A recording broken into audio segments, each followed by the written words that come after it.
Olá, pessoal, tudo bem com vocês? Nessa semana, nós iremos estudar um pouco sobre o metabolismo do nitrogênio. Aí no Moodle, como vocês podem ver, eu coloquei a nossa aula de hoje.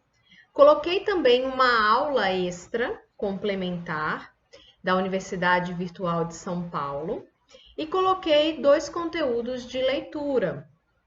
Um conteúdo que seria uma leitura, um aprofundamento e um livro sobre o metabolismo de nitrogênio dentro dos sistemas agrícolas. Então, aí no Moodle a gente vai ter uma gama, né, de atividades para que vocês possam compreender sobre esse assunto.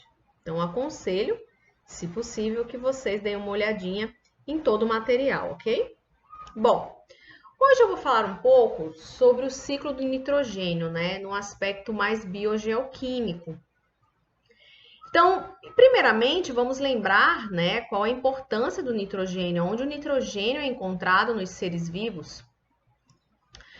O nitrogênio ele é muito encontrado nos aminoácidos. Então, muitos aminoácidos, que são os monômeros que formam as proteínas, possuem nitrogênio na sua composição. Vamos encontrar também o nitrogênio no DNA. Lembre que o DNA ele é uma molécula formada por um açúcar, fosfato e uma base nitrogenada. Então já está falando, né? Base nitrogenada contém nitrogênio. Então, as bases que nós temos, adenina, timina, guanina, citosina, podem conter nitrogênio, né, na sua estrutura. Assim como também o RNA. O ATP, que é a nossa molécula armazenadora energética, ela também é. O que é o ATP? Adenosina trifosfato. Então, a adenosina nada mais é do que uma molécula de adenina também. Se é uma molécula de adenina, ela é uma base nitrogenada. Com isso, ela possui nitrogênio na sua constituição.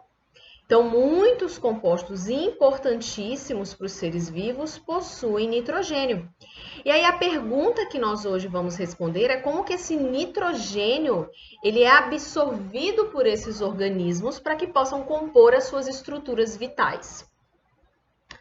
Bom, com relação ao nitrogênio, então, nós vamos ver que 78% da atmosfera, da nossa toposfera, ela é composta, né, possui nitrogênio. Só que esse nitrogênio, esse N2 aqui, ele está na forma de um gás nitrogênio, que não é, digamos assim, mesmo que nós respiremos esse gás, no momento que nós estamos realizando nossa respiração, esse nitrogênio, ele é, no caso, introduzido no nosso corpo, ele não consegue ser prontamente utilizado, nós precisamos utilizá-lo de outras formas. No caso dos seres vivos, né, que se alimentam, nós acabamos ingerindo o nitrogênio a partir da ingestão, tanto de animais como de plantas. No caso das plantas, que nós iremos ver hoje com mais destaque, porque é a nossa área, nós vamos ver que para a absorção do nitrogênio, nós normalmente precisamos de alguns auxiliares, que seriam algumas bactérias que existem nesse solo.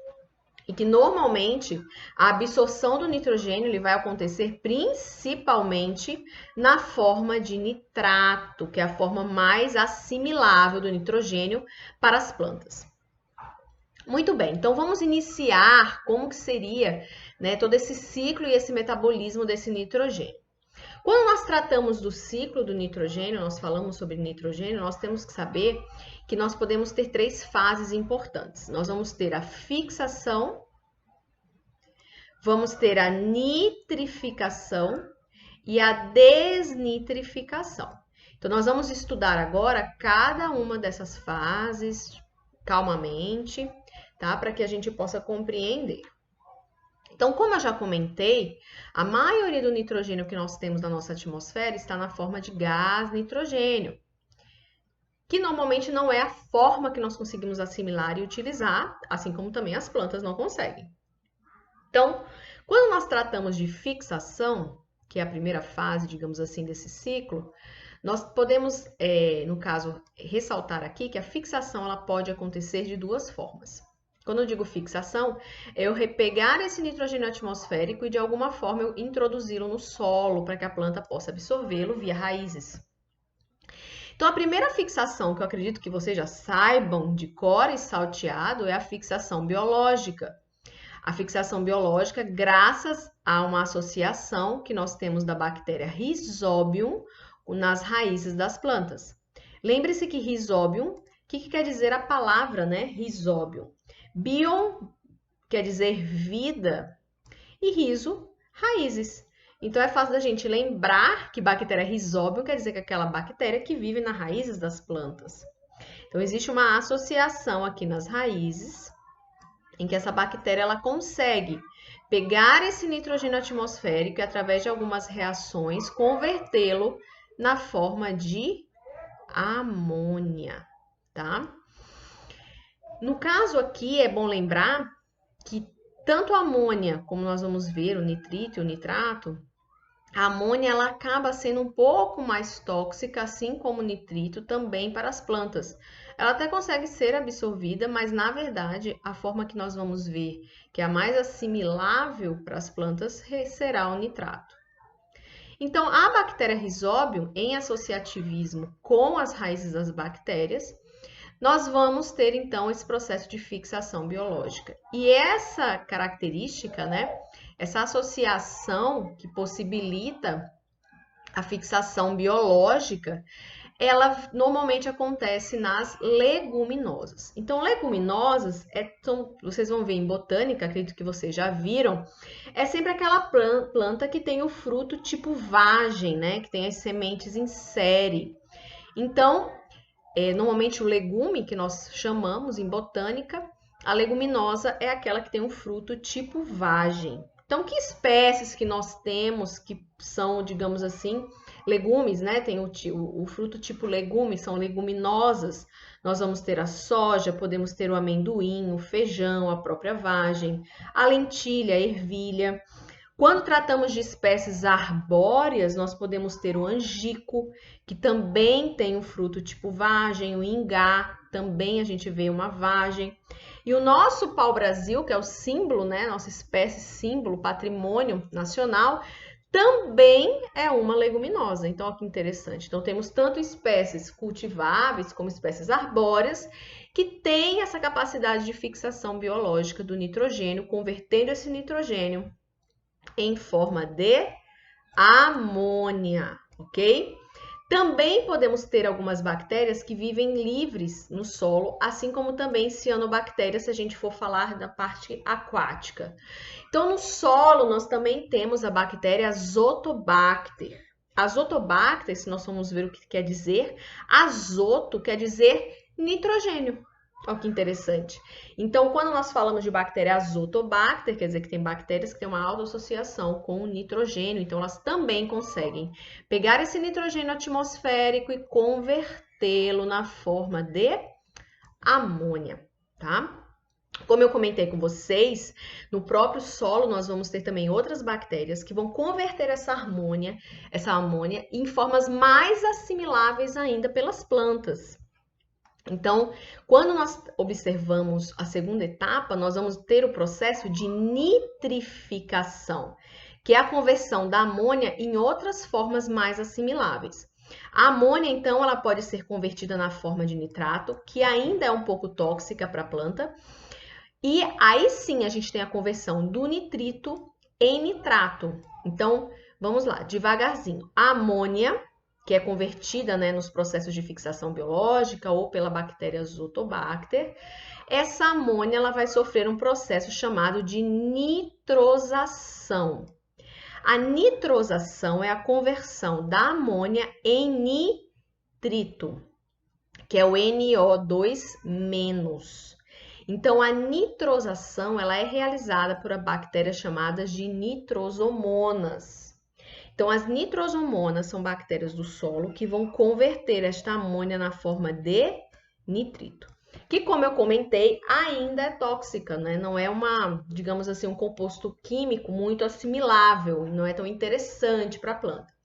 Na verdade, a gente tem um segundo momento em que a gente tem a conversão do nitrito em nitrato. chamada de nitratação. Então, essa conversão do nitrito no nitrato, chamado de nitratação, é feita pela Nitrobacter, também outra bactéria. Então, ao final, a gente tem o processo de nitrificação, que é a conversão da amônia lá para nitrato. E essa sim, o nitrato é sim a molécula, digamos assim, melhor assimilável para a planta. Então, é a forma como a planta vai absorver melhor esse nitrogênio para compor, né, os seus compostos e o seu metabolismo. Muito bem. Quando a gente tem a conversão, então, em nitrato, a gente vai ter bastante nitrato no solo, a gente vai ter a absorção desse nitrato pelos vegetais. Tanto, né, as leguminosas como plantas em geral. Então, quando a gente tem essa conversão e a formação do nitrato, várias plantinhas vão absorver esse nitrato do solo, certo? E como que os animais acabam absorvendo esse nitrato? Através da ingestão. Então, no momento que a gente come as plantas, a gente acaba ingerindo esse nitrato. Digamos, é o nitrogênio, né? A gente acaba ingerindo e aí consegue absorver esse nitrogênio de uma forma que a gente consiga assimilar e produzir também os nossos compostos. Para que a gente possa fechar este ciclo, eu vou mudar aqui a cor um pouco, para não ficar tudo tão amarelo, né? Vamos colocar aqui um verdinho. Para finalizar, então, o nosso ciclo, como é que a gente consegue devolver, né, esse nitrogênio para o solo, né? Nós devolvemos esse nitrogênio também na forma da decomposição. Então, se um vegetal está se decompondo, ele morre, cai folhas, cai frutos, galhos, ele começa a ser decomposto e aí esse nitrogênio volta para o solo na forma de amônia, NH3. Assim como também o animalzinho, se ele morrer, também no momento que ocorre a decomposição, a gente também tem digamos assim, esse composto ele volta para o solo também na forma de amônia. Podemos também ter ao final o processo de desnitrificação, que é um pouquinho diferente, porque diferente da decomposição, em que eu converto tanto o animal ou vegetal que está sofrendo um processo de decomposição, essa amônia retorna ao solo, o processo de desnitrificação, ele é realizado pelas chamadas pseudomonas, que também são bactérias. E essas bactérias, o que elas fazem? Elas vão pegar esse nitrato do solo, que existe no solo, e convertê-lo em gás nitrogênio novamente. Então, como que esse nitrogênio volta para a atmosfera? E a gente tem o ciclo fechado, né? A gente finaliza o ciclo através do processo de desnitrificação feito pelas pseudomonas, que também são bactérias. Então, o que a gente pode observar aqui neste ciclo, né? O quanto é importante a presença desses micro-organismos para que eles possam, né, tanto realizar a conversão do nitrogênio em formas mais assimiláveis, como também fazer com que esse nitrogênio retorne, né, à atmosfera na forma de gás, para que esse ciclo possa sempre estar acontecendo e com isso abastecendo os seres vivos, tanto as plantas como os animais, do nitrogênio que é tão importante e participa de tantas moléculas fundamentais para o desenvolvimento, para a fisiologia e o metabolismo dos seres vivos.